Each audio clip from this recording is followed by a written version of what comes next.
There's something I want you to learn. I want you to learn something here.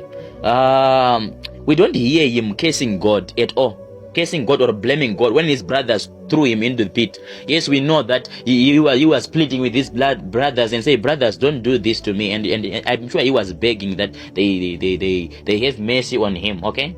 But he never at once complained and cursed God and said, God, why have you forsaken me? Never. He never did that. Do you see that? Even when he was a slave in Egypt, we actually are sure to hear that he worked very hard. Very hard. Huh?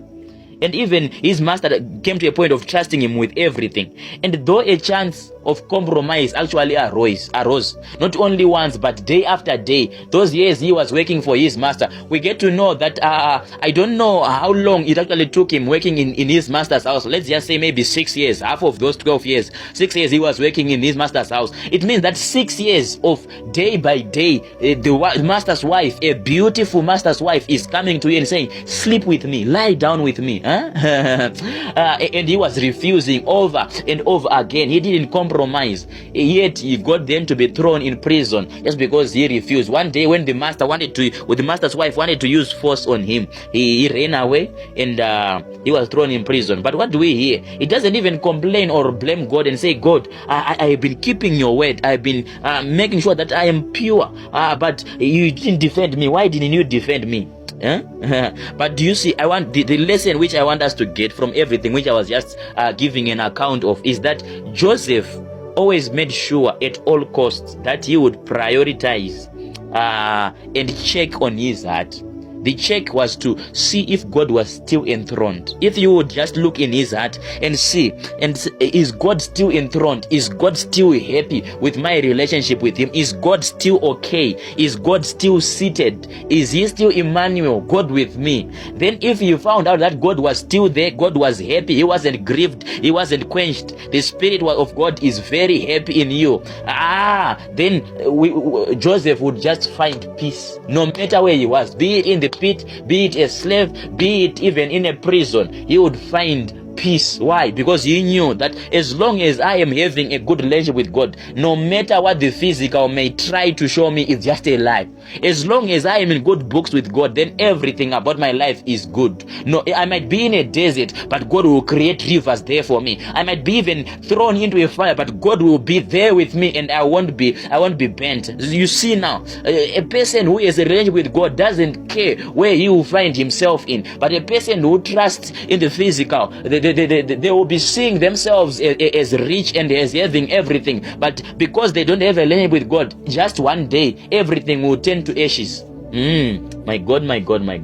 Anyway, it took at least, I think, just 12 years for God's word concerning Joseph's life to be fulfilled. And the 12 years were not easy. They were not easy at all. They were a testing ground. They weren't easy at all. It was hardship after hardship, from pit to slavery to chains to prison. It was a man forgetting you. He had every justifiable reason to just backslide and compromise. I know most of us here have backslided over very silly reasons. The reasons why we've backslidden are very silly reasons. If we are going to be asked, why did you backslide? You'll be shocked some of the reasons why people are backsliding here. Just because you were hungry. For those 4 years at university, you were hungry. Everything was not very well. You were tired of eating soup and beans. You decided you are going to be selling your body, sleeping around and doing all those things. My God. That's the reason why you lost your relationship with God. You threw away that relationship with God just because you wanted food. Food. My God. And I know you were heartbroken.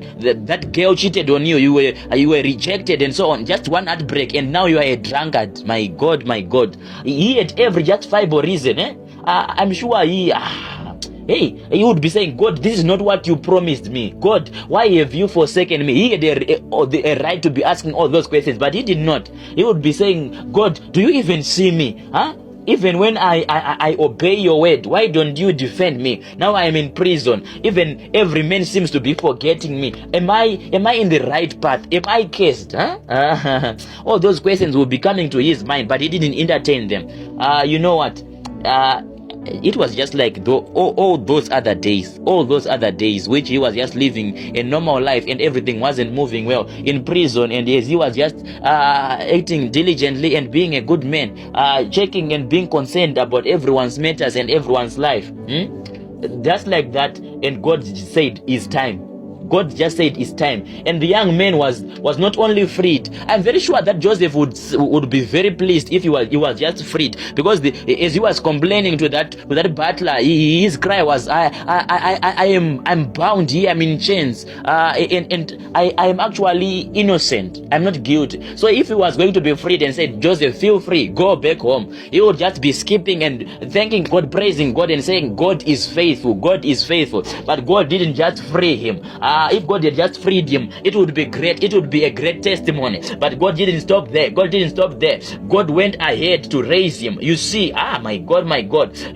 God made him great and a ruler of even a foreign land. He raised him such that even Potiphar and his wife, those people who had abused him and mistreated him, he was above them. Even the jailer who kept him in prison, he was above that jailer. My God. Do you see what God did there? He gave him gold. He gave him silver, chariots, which are equivalent to cars today. He gave him clothes, whatever you might think, those labels, those fancy labels, Gucci. He gave him power and authority in a very same day. I don't even think it took hours. I don't even think it took 4 hours for God to change that story. And yes, even a wife. Yes, we are not going to forget this one. He was given a wife. He didn't have to go through the process of heartbreaks, disappointments like most of you are doing today. He just because of a relationship with God, everything concerning his destiny and concerning his future came to him all at once.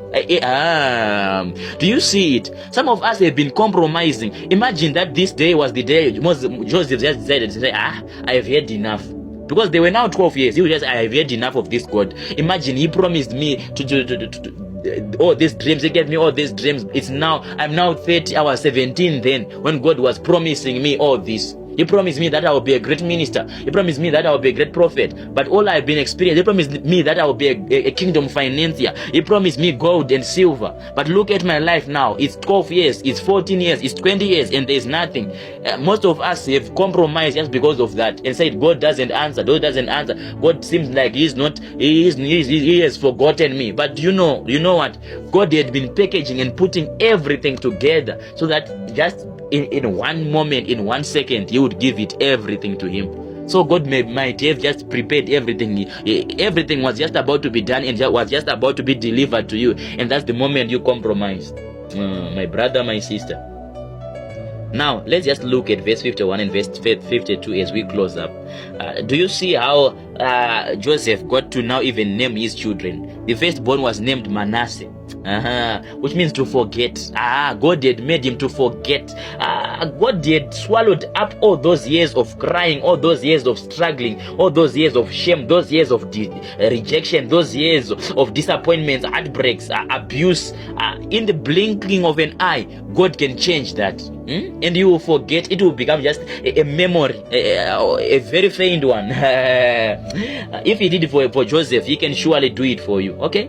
Yes, that weeping can endure for the night, my brother, my sister, but morning is coming. And when morning comes, joy. And when that joy comes, you will forget that there was even a night in your life. May God do it for you. May God do it for you. May God bring you into a season where you forget all those struggles and all that pain that you have endured for so long.